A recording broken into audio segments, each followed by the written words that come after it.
Okay, so this is the final HQ update with the renovations and everything before we show you guys exactly the brand new car dealership, which is now merged up to our top site.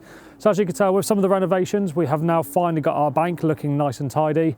We have got grass seed on there, so that's going to take a little bit longer to grow, which you guys will probably see in the future. So what else have we done to the forecourt? Well, as you can tell, a few vehicles are ready to go out to customers. These are all sold vehicles, so we're just waiting for customers to obviously collect all of those.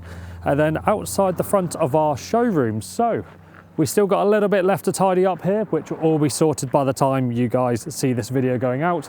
But we've got our electrical hookup point with all power being put in and everything else like that as well. And I won't say much more, but there's a reason why we've got those electrical hookups in. So stay tuned, follow our social media and everything else so you can see exactly the reason why. So the main reason, obviously, for all these HQ updates is because of our new car dealership.